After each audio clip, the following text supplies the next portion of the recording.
Hey everybody, welcome to another Cheltenham Focus with me, Daryl Carter for RacingTips.com. Plenty of good action on show this week, a little bit of a quieter week than usual. A little bit of a twist on this week's video. I've asked you guys to give me some questions for the show. So hopefully I can answer them as we go through. We'll have an anti-post bet at the end of it, as always. And just remember, whichever horse runs from now until Cheltenham, they're going to be cut in the markets if they win. So if you're backing horses and you fancy their chance at Cheltenham, back them before they run, because they will be cut in the markets. Now, first question this week came from Brownie, and he wanted to know about Siskin, who was really impressive visually during the week, and he wanted to know how his sectionals look broke down. So I compared it to two other races on the card. Eddie Maurice won the 0 to 120 handicap on the same day, carrying 11 stone 5. Lelingerin, really nice horse, ran in a 0 to 120 20 handicap, carrying 11 stone 7. And Siskin, obviously in the novice hurdle, carrying 10 stone 12.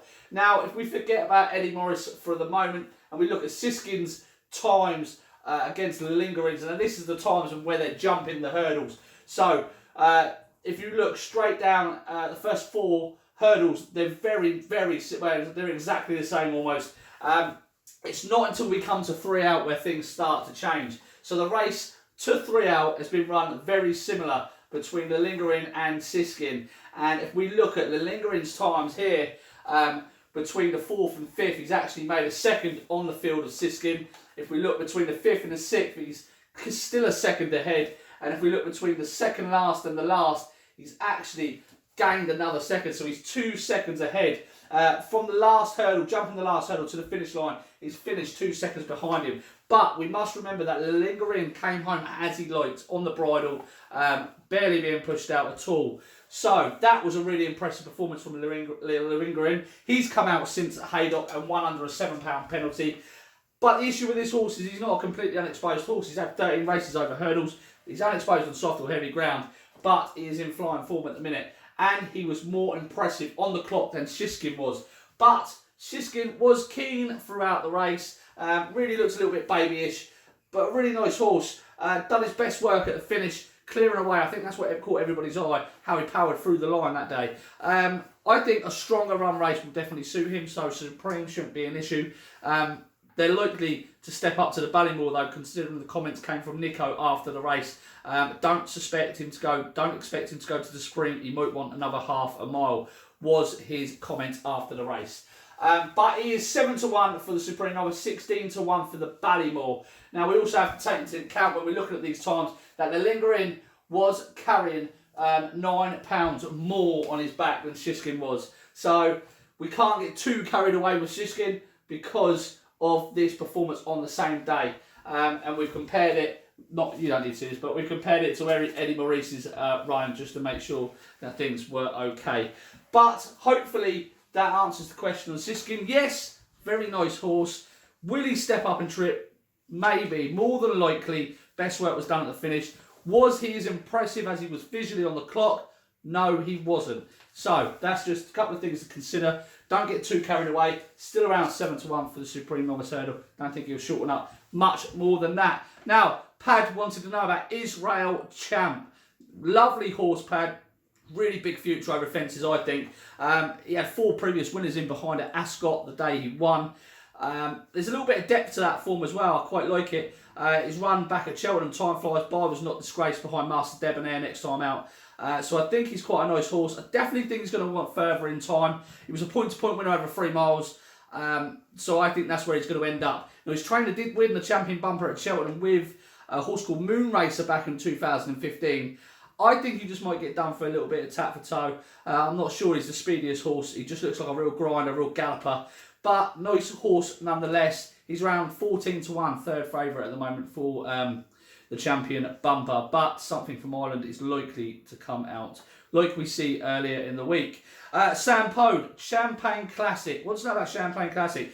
Looks at this stage to me sure to go to the National Hunt Chase, the 4-miler. I think he should be heading the market. Carefully selected, he's not even qualified for the race yet.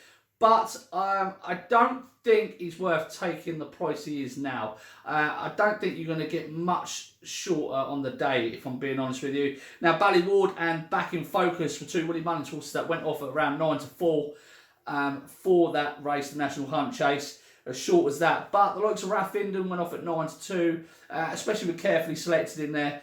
Likely going to be punted. I suggest just wait and see if he gets there.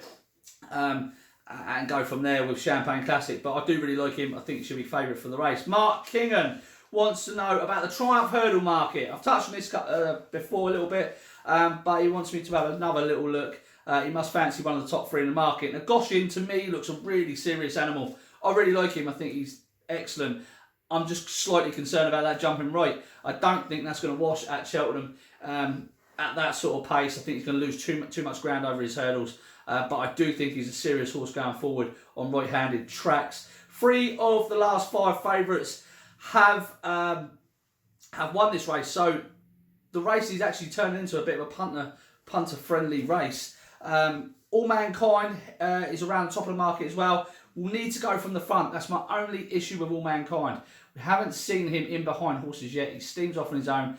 I think he is a bit headstrong, that horse. But do like him. The form stacks up really well. Do you want to be punting around 7 to 1, which is short enough, a front runner, a horse who has to go from the front at Cheltenham at this stage? I don't think you do. He's going to have competition for the lead. And I think he's worth leaving alone. Aspire Tower has made all the running in his last 2 starts, but he doesn't need to. He's been able to sit in behind a couple of horses at the beginning of the races just fine. He's doing everything right at the moment. Aspire Tower, the form is working out really well. He's strong, and he won a really good trial for the race in the Frank Knight on Boxing Day. So 11 to 2, 6 to 1, best price about Aspire Tower would be the way I was going to go if I was going to have a bet at this stage. But it's one of those races that I like to just wait, get a little bit closer to the day. Few horses we're not likely to see out until the beginning of February, so keep an eye on them. James wants to know about Aston Ferrelonge. I can never say the bloody name. Ballymore or Bartlett? 25 to 1 he is for the Bartlett, 16 to 1 for the Ballymore. Really like this horse, unbeaten in 3 starts, nice type. But the owners do have the big getaway, Siskin, Phil's Spirituel, who might not be good enough at this stage as well.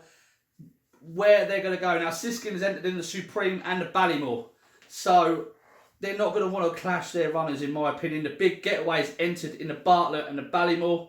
I think when I first watched Aston Ferrelonge, I immediately, even though it was over 2 miles, thought Albert Bartlett type. I think Willie Mullins is probably going to go for the most likely race he can win, and I think he is the best of the horses he's got in terms of Ballymore or Bartlett horses, in my opinion. And I think the most likely race that he's going to run in is going to be the Albert Bartlett. But you're taking a punt at 25 to 1. It's just my opinion. I think the owner's probably going to send Siskin to the Ballymore, and a big getaway might well go to the Ballymore as well. Yeah, really, really nice horse. Like the look of him. Lovely grey. Sean Drange, Thomas Darby. Why won't he run in the Champion Hurdle? Or why not have a go at the Champion Hurdle? To be honest with you, I don't know. This horse sits a little bit in no man's land for me. He did win over 2 miles, 3.5 furlongs though at the weekend. He is still entered in the Champion Hurdle. Perhaps Ollie Murphy's just thinking about a Novice Chase campaign next year. Probably want to keep him a little bit fresher, I suppose, instead of running him in the Champion Hurdle. I don't know, I'm just trying to make up a reason why he wouldn't. Perhaps he's going to go for the Coral Cup or the County. It's a wide open year, I totally agree with you. But is Thomas Darby good enough? He's 25 to 1 for the Champion Hurdle. If you want to take a wild punt in what is a really open year, then I wouldn't put you off. Aloha. Someone on YouTube wanted to know about Aloha. Readily held by Easy Game on return at Leopardstown, I felt. He leaves his front legs in at his fences quite often, and he also puts an extra stride in at his fences. Very novice mistakes.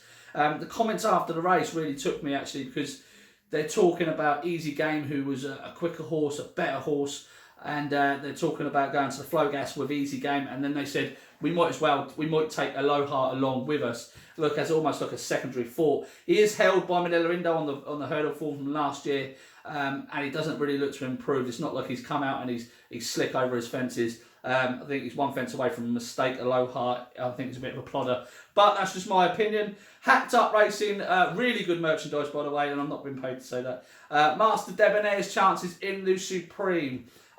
Yes, he has a chance. He's around 14 or 16 to 1. He was impressive at Ascot. The form really doesn't amount to much at this sort of stage, or amount as much for him to be a Supreme contender.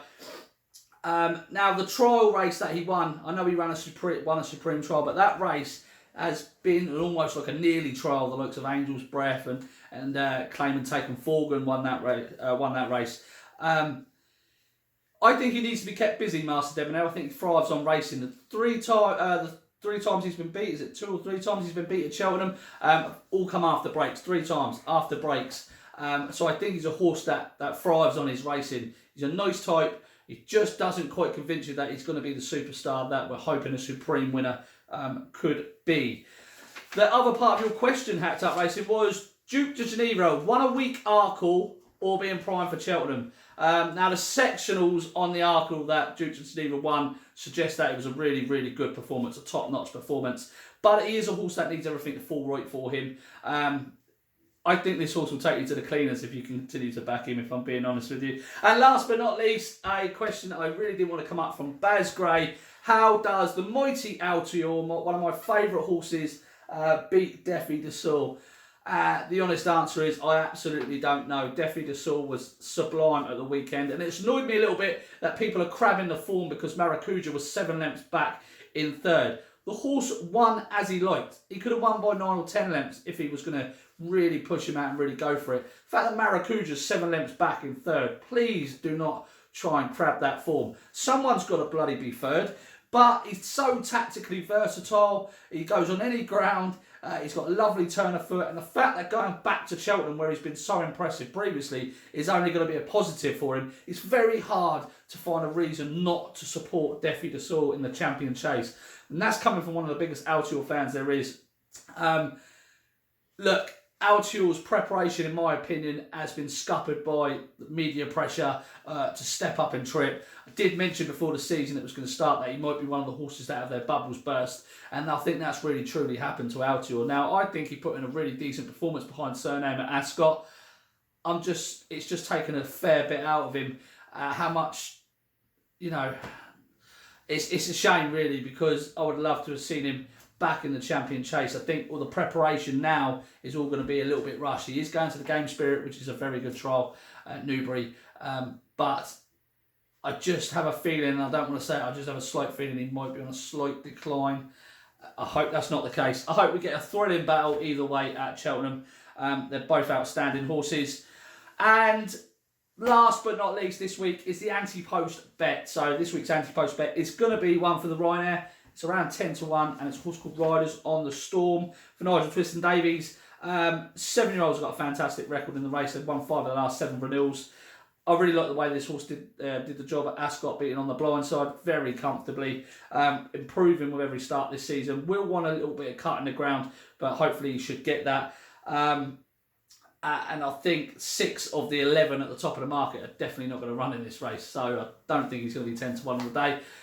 Really, really exciting. Busy as hell with loads going on. We'll be covering all 28 races in article form for Racing Tips. So, really busy few weeks. Thank you very much for your contribution this week, guys. Let's hope we have a fantastic week and find some winners to look forward to Cheltenham. Thank you very much.